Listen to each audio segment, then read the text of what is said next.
कैसे हैं आप सब। मैं आपका मेंटर और आप देख रहे हैं लर्निंग विदाउट टूल्स का एक नया और फ्रेश सेशन। आज यहाँ पर मैं एक बार फिर से उपस्थित हुआ हूँ फिलर्स के साथ, जो कि फिलर्स का मॉक टेस्ट है और एपिसोड नंबर है 13। चलिए सेशन की शुरुआत करते हैं। लेकिन उससे पहले जो लोग इस चैनल पर नए हैं और पुराने वैसे लोग जिन्होंने अब तक चैनल को सब्सक्राइब नहीं किया है, प्लीज सब्सक्राइब कर लीजिए। बेल आइकन प्रेस करके नोटिफिकेशन को ऑल पर रखिएगा। लाइक शेयर करने में कंजूसी नहीं कीजिएगा। साथ में क्वेश्चन इंपॉर्टेंट है, ये आपके एग्जामिनेशन के पॉइंट ऑफ व्यू से बहुत जरूरी है कि आप सूझबूझ का प्रयोग करना सीखें। इसलिए शुरू से अंत तक बने रहिएगा और क्वेश्चन को अटेम्प्ट करने की कोशिश जरूर कीजिएगा। चलिए सेशन की शुरुआत करते हैं। लर्निंग विदाउट टूल्स के सेशन में एक बार फिर से आप सबका तहे दिल से स्वागत है। उम्मीद है आप सब तैयार हैं। तो चलिए सेशन को शुरू करते हैं और लेते हैं आज का पहला सवाल और आपका समय शुरू होता है अब।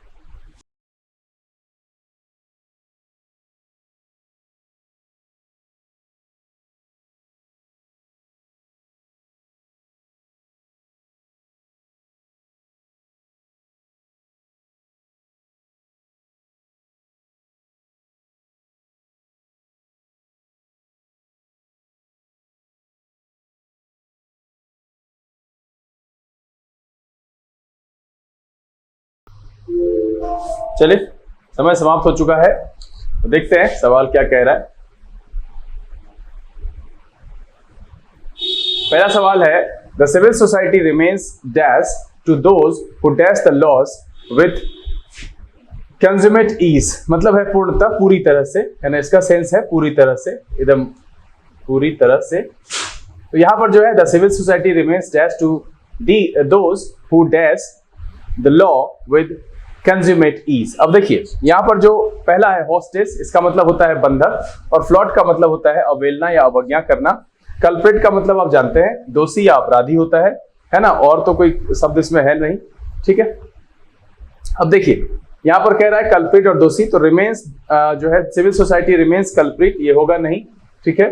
अब यहां पर विक्टिम हो सकता है, और मैनिपुलेट्स, हु मैनिपुलेट्स का सेंस यहां पर जो है target and play, who play, those who play, those who manipulates. अब देखिए यहां पर क्या है, दोज है, दोज के बाद हु है, तो हु के हिसाब से मैनिपुलेट्स नहीं होगा मेरा, ये भी मेरा ऑप्शन खत्म हो गया यहां से। अब कह रहा है रिमेन्स वल्नरेबल, ये इसका सेंस यहां पर नहीं देगा।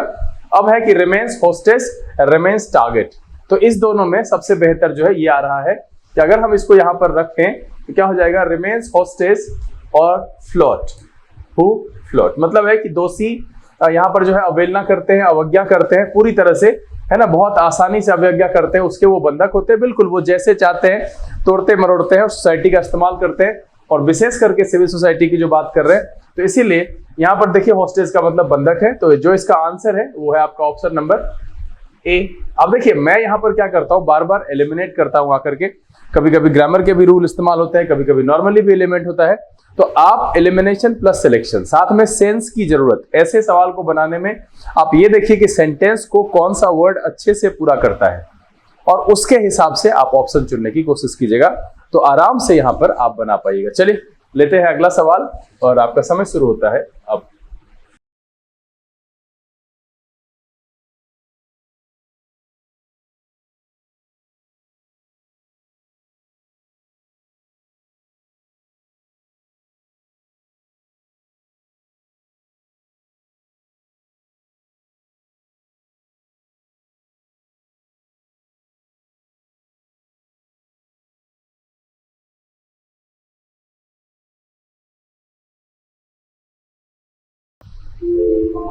चलिए यहां पर समय समाप्त हो चुका है। क्या कह रहा है, our country should feel dash that women are doing dash work in almost all field today. अब यहां पर मैंने पहले भी कहा है कि आपको बहुत सारे ऐसे शब्द मिलेंगे जो फिलर्स के लिए मेड फॉर ईच अदर होता है। तो देखिए यहां पर जो है ऑब्लाइज्ड, आभारी, ग्रेट, प्राउड, रिलैक्स्ड, इसका कोई सेंस यहां पर है नहीं। ऑनर्ड हो सकता है लेकिन उससे बेहतर है, प्राउड का सेंस आ रहा है, ठीक है। ग्रेट भी हो सकता है, लेकिन अगर हम इक्वल को यहां पर देखें, that women are doing equal work in, equal नहीं, यहां पर इस तरीके से नहीं लिख सकते हैं। अगर हम इसको देखें एक्सेलेंट को, तो ये सबसे बेहतर लग रहा है कि our country should feel proud that women are doing excellent work in almost all fields today.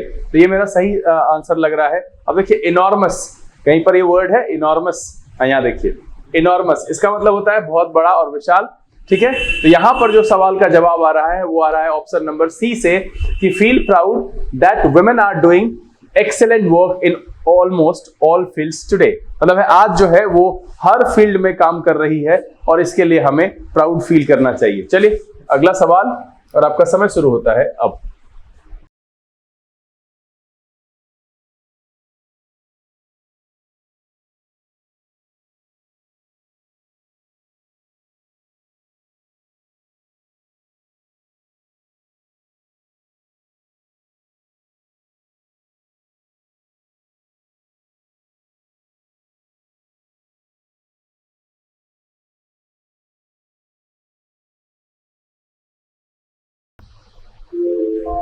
चलिए समय समाप्त हो चुका है। कह रहा है the need of hour is to totally dash any action that is communally dash और डिविजिबल। डिविजिबल का देखिए इसका मतलब होता है बांटने वाला, ठीक है, कैसा, बांटने वाला। अब आगे देखिए क्या कह रहा है, बॉयकॉट एंड इफेक्टिव। अब देखिए यहां पर निगेटिव शब्द है तो इधर भी कुछ कह रहा है, और कह रहा है कि इस जो लम्हे की डिमांड है, इस समय की जो मांग है, वो कुछ भी करना चाहिए एक्शन दैट इज कम्युनली। तो यहां पर कहीं ना कहीं जो है रिजेक्ट, डिफ्यूज, सरेंडर, यहां पर देखिए सरेंडर का कोई सेंस नहीं आएगा, यहां से खत्म हो गया है। यहाँ इफेक्टिव का सेंस नहीं आ रहा है, ठीक है।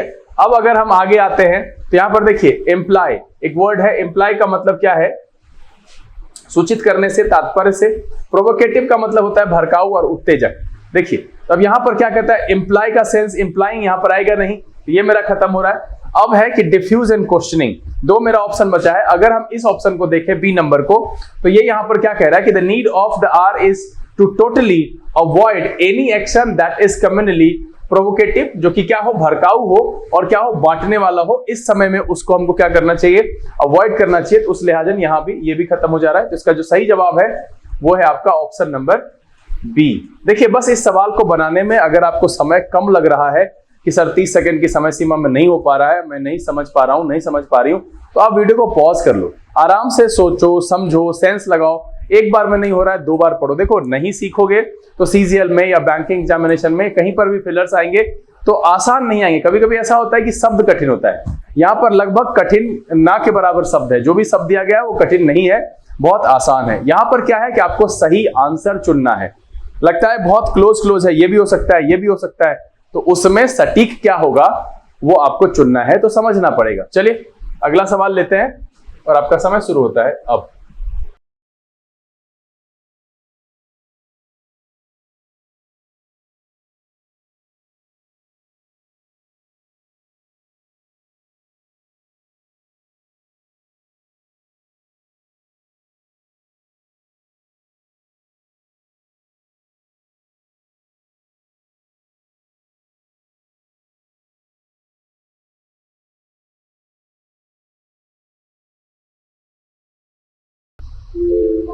चलिए समय समाप्त हो गया। बहुत आसान सवाल है, कह रहा था स्लो डैश ऑफ रिफॉर्म्स।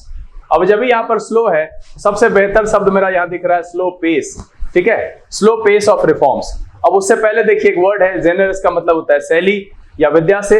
अब सीधा सीधा है स्लो पेस, अगर हम यहाँ पर पेस डालते हैं, क्योंकि यह मेरा मेड फॉर ईच अदर वाला जैसा शब्द है कि slow pace of reforms in the power sector is a cause of concern, और यहां पर ये मेरा फिट बैठ रहा है, तो इसलिए इस सवाल का जो जवाब है वो है मेरा ऑप्शन नंबर डी। अब देखिए जब मुझे ऐसा मिल जाए तब विचार करने की जरूरत ही नहीं है, यहां पर सीधा सीधा मीनिंग हमको दिख रहा है, बहुत आसान है, तो आराम से बनाएंगे। Slow signal, slow system, slow process एक लग भी रहा है, लेकिन इसका मतलब फिर यहाँ पर शैली विद्या से है। स्लो स्कोप कोई मतलब नहीं है, सबसे बढ़िया है स्लो पेस।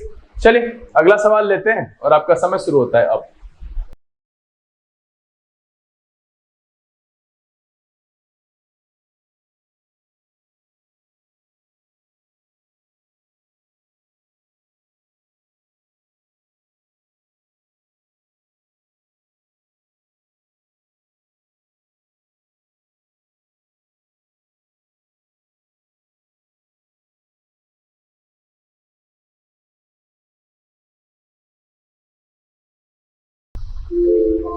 चलिए समय समाप्त हो गया है। अगर आप सूझबूझ और शब्दों के साथ परिचित है तो ये भी बहुत आसान है। कह रहा the crimes dash by state officials. अब देखिए क्राइम के साथ सीधा सीधा होता है committed. The crimes committed by the state officials and armed personnel are not beyond prosecution. अब सीधा सीधा यहाँ पर प्रोसिक्यूशन का मतलब होता है इंडल्ज। देखिए इंडल्ज यहाँ पर एक वर्ड है, इंडल्ज पहला ही वर्ड है इंडल्ज। इसका मतलब होता है लिप्त होने से, आनंद लूटने से। अब इंडल्ज देखिए क्या होता है ना, इंडल्ज का मतलब जो है किसी भी चीज में ऐसा शामिल हो, सेंसलेस बिहेवियर करना, कि मतलब कुछ भी करना है कर लिया, लिप्त है, ठीक है, पूरा एकदम जो अय्यासी कहिए, विभोर होना, इंडल्ज का मतलब इस तरीके से है। तो यहां पर क्या है, लिप्त होना, आनंद लूटने से है। दूसरा जो है अगला प्रोसिक्यूशन का मतलब अभियोग पक्ष या अभियुक्ति होता है। तो सीधा सीधा यहां देखिए क्राइम्स के साथ एक वर्ड मेरा फिक्स है, कमिटेड, तो वो वाला ही इसका आंसर है, और इसीलिए इस सवाल का जवाब है वो है आपका बी। देखिए मैंने कहा था कि एक्सीडेंट से मुलाकात होती है, सुसाइड कमिट किया जाता है, शादी बनाई जाती है, क्राइम कमिट किया जाता है। तो यहां पर सीधा है कि crimes committed bye state officials, तो यहां सीधा सीधा इसका आंसर हमको दिख रहा है बी। चलिए अगला सवाल लेते हैं और आपका समय शुरू होता है अब।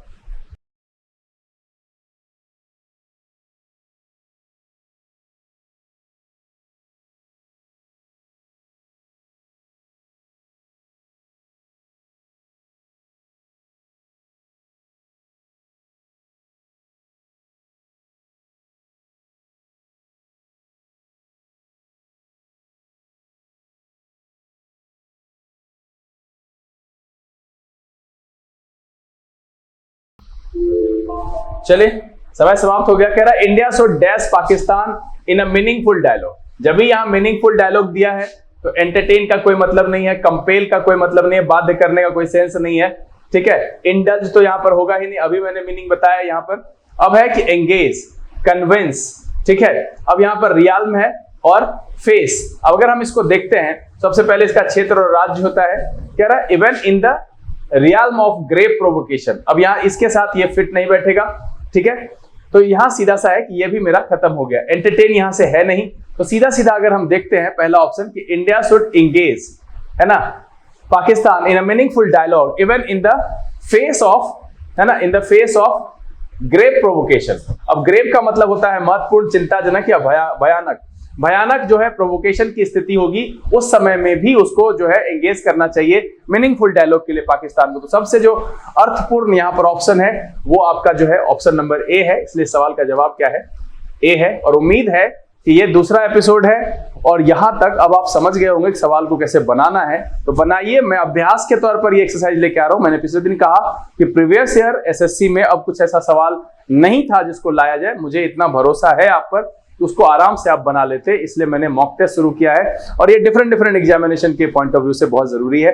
आपकी एक तो जो सेंस ऑफ अंडरस्टैंडिंग है वो डेवलपमेंट होगा, यहाँ पर वो डेवलप होगा, आप अच्छे से, और कॉन्फिडेंस बिल्डअप होगा, आप बेहतर कर पाओगे। इसलिए इसको बनाओ और बने रहना। गलत हो, आंसर नंबर कम आए, कोई परेशानी नहीं, धीरे धीरे इंप्रूवमेंट आएगा। चलो अगला सवाल और आपका समय शुरू होता है अब।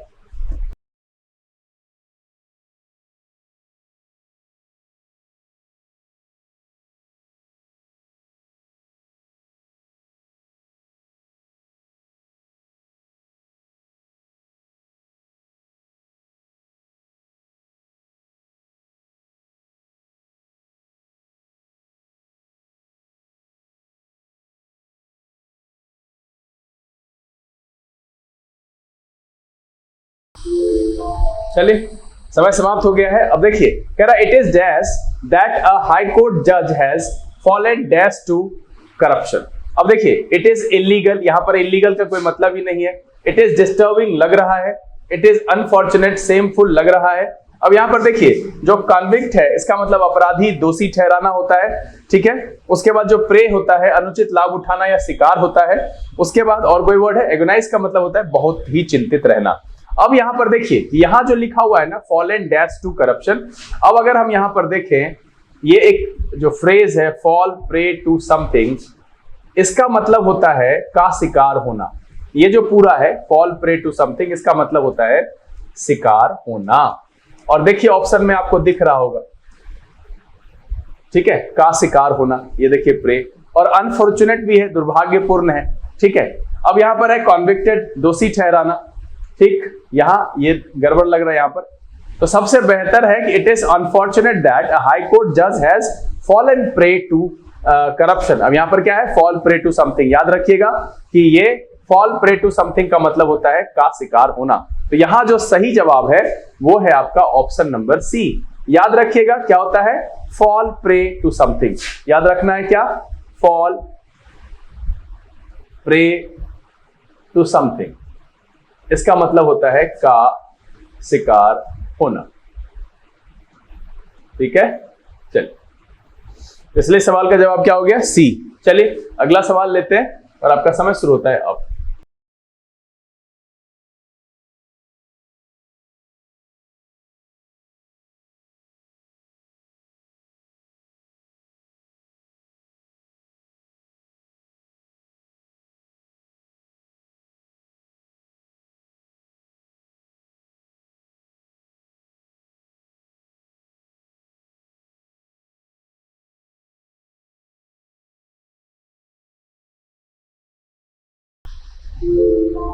चलिए समय समाप्त हो गया। कह रहा है education is a matter of dash and dash in developing country like India.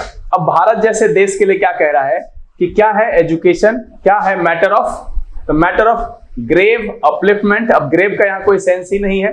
अटर का मतलब होता है पूर्ण, कहना या निकालने के सेंस में। ठीक है, अटर या कहना पूर्ण से, कंप्लीट से। तो अटर के बाद अटर प्राइड यहां पर जो है कह सकते हैं, बट आगे हम और देखेंगे इससे बेहतर सब। एक है crucial significance, satisfactory growth and prime motivation. अब यहां पर जो है मैटर ऑफ प्राइम मोटिवेशन, इसका कोई सेंस नहीं यहां पर बनेगा। कह रहा है education is a matter of satisfactory growth in developing. यहां पर भाई एजुकेशन के मैटर से सेटिस्फैक्टरी ग्रोथ का क्या लेना देना है? अब मेरा अगर इस दोनों के बीच में चुनाव करना है तो अगर हम देखते हैं तो यहां पर education is a matter of crucial significance, है ना, तो ये बहुत ही बेहतरीन सेंस देगा ये crucial significance in developing country like India. इसलिए इस सवाल का जो जवाब है वो है आपका ऑप्शन नंबर सी, और यहां से हम इसको कैंसिल कर दिए क्योंकि उससे बेहतर मीनिंग जो दे रहा है कि भाई क्रूशियल सिग्निफिकेंस का मैटर है ये, है ना। तो इसका जो आंसर हो गया वो हो गया सी। चलिए अगला सवाल और आपका समय शुरू होता है अब।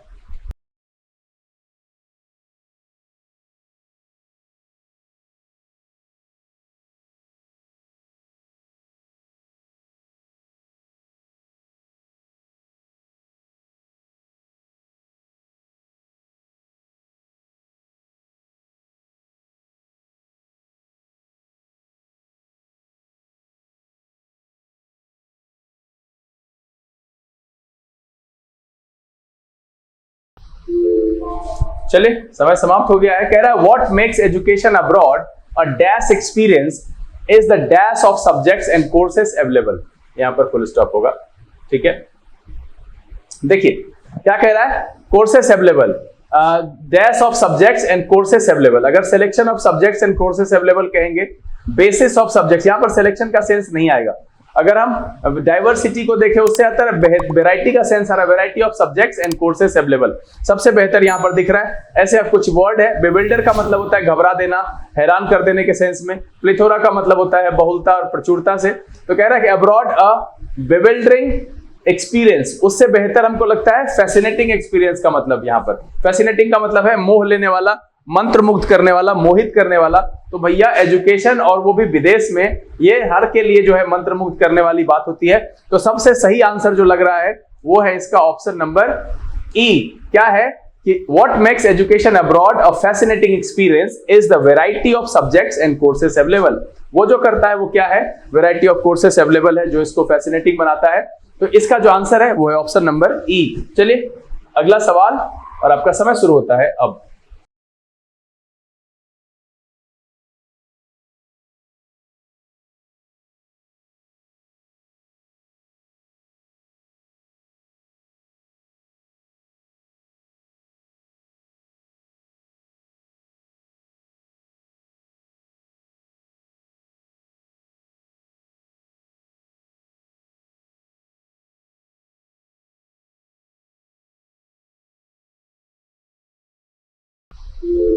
चलिए समय समाप्त हो गया है। बहुत ही आसान क्वेश्चन है। फिर यहां पर एक मेड फॉर ईच अदर वाला बात है कि private tuition is in dash because schools do not pay much dash to weak students. भाई clarity, avenues, scope and harmony से बेहतर अटेंशन दिख रहा है। तो यहां पर सीधा सीधा है, वॉग का मतलब होता है प्रचलन और लोकप्रियता।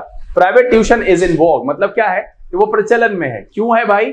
क्योंकि भाई वो अटेंशन नहीं देते हैं स्कूल में, जो है वीक स्टूडेंट पर अटेंशन नहीं दिया जाता है, much attention to weak students. तो यहाँ सीधा सीधा जो मेरा आंसर दिख रहा है, एवेन्यू का मतलब रास्ता, पथ, छायादार, मार्ग से होता है। यहाँ सीधा सीधा जो आंसर दिख रहा है वो है आपका ऑप्शन नंबर ए। देखिए ये जो अटेंशन शब्द था ना वो इसके लिए बना हुआ था, बाकी किसी में वैसा सेंस नहीं आ रहा है। चलिए अगला सवाल और आपका समय शुरू होता है अब।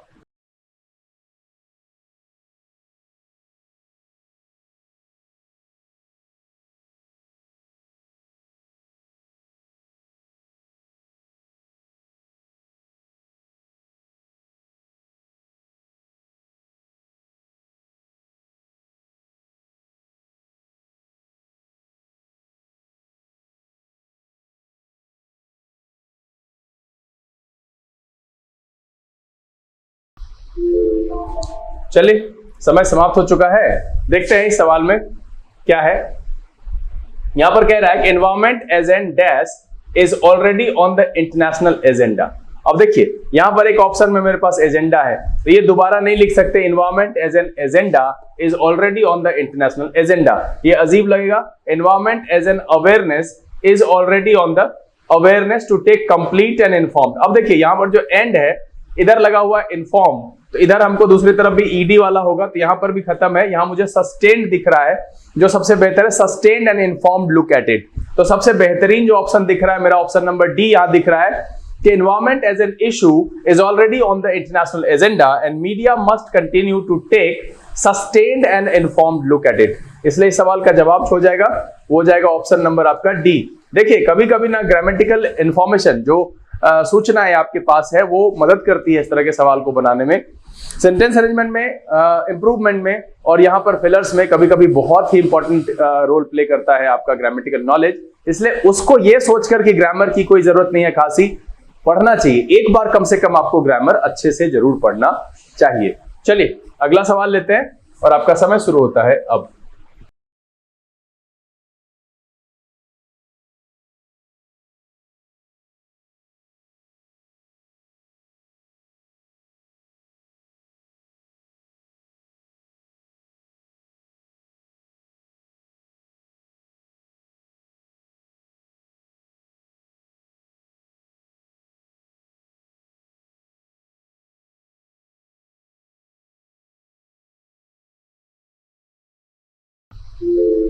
चलिए समय समाप्त हो गया। बहुत ही आसान सवाल है, कह रहा था dash of talks should be dash on the ground. अब देखिए ग्राउंड रियलिटीज, अब अगर कह रहा था डैश फॉर टॉक्स, तो यहां पर अगर हम देखें तो इसका जो है फोरम, ग्राउंड, यहां पर फिर से यहां भी आगे ग्राउंड है, रूटीन, सिस्टम एंड एजेंडा। अब अगर हम यहां पर देखें द एजेंडा फॉर टॉक्स है ना, यहां पर जो नीचे वाला ऑप्शन नंबर ई है कि एजेंडा जो होता है बातचीत के लिए, डिबेट्स के लिए, जो टॉक के लिए, should be based on ground reality, है ना। अब यहां पर देखिए इसमें जो है मुझे ईडी लगेगा बी के बाद, और सब में है यहां पर लेवल्ड कोई मतलब नहीं है, एडवांस का कोई मतलब नहीं है, प्लेस्ड का कोई मतलब नहीं आएगा, सबसे बेहतर आ रहा है बेस्ड का सेंस यहां पर। तो सीधा सीधा जो इस सवाल का जवाब है वो है आपका ऑप्शन नंबर ई। कभी कभी एक बार पढ़ करके भी आसानी से समझ में आता है कि the agenda for talk should be based on the ground realities. चलिए अगला सवाल लेते हैं और आपका समय शुरू होता है अब।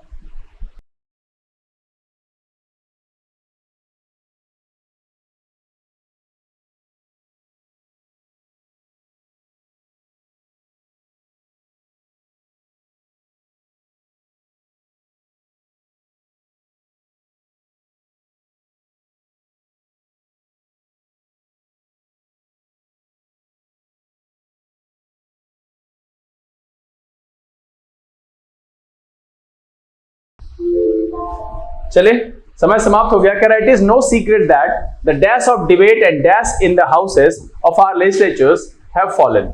यहां पर क्या है, फुल स्टॉप होगा। The process of debate, process, methodology, standard, सबसे बढ़िया जो है यहां पर क्वालिटी एंड स्टैंडर्ड लग रहा है। कंडीशन तो खत्म है, कंडीशन का क्या है यहां मेथड, और इससे सबसे बेहतर जो दो मेरा ऑप्शन लग रहा है हम इसमें से चुनेंगे। क्या कह रहा है कि it is no secret that the standards of debate and conduct in the houses, और यहां पर कह रहा ऑनेस्टी इन द हाउसेस, इसका कोई मतलब नहीं है, कंडक्ट जो है वहां के of our legislature have fallen. तो यहां सीधा सीधा जो सवाल का जवाब आ रहा है वो आ रहा है ऑप्शन नंबर सी से बेहतर, सबसे बेहतर जवाब जो है वो ऑप्शन सी का है। चलिए सेकेंड लास्ट क्वेश्चन लेते हैं और आपका समय शुरू होता है अब।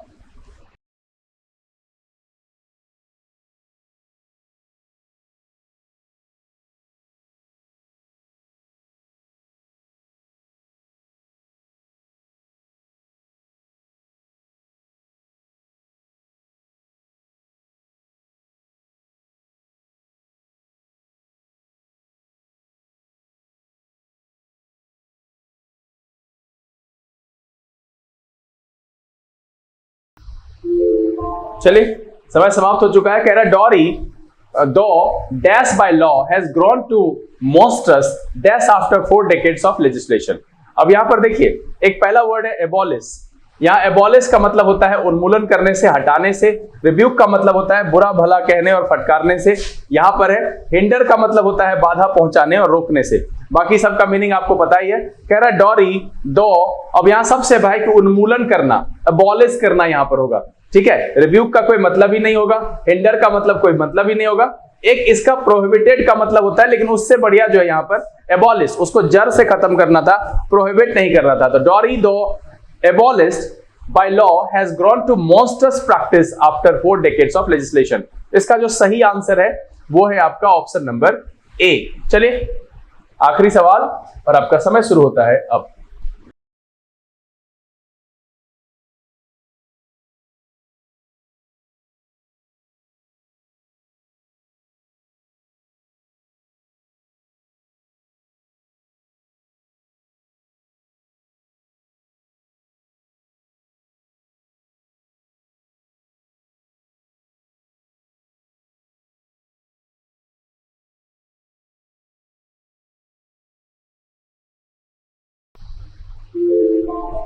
चलिए समय समाप्त हो चुका है। कह रहा है the present system of dash with the complaints of judicial misconduct is dash in secrecy.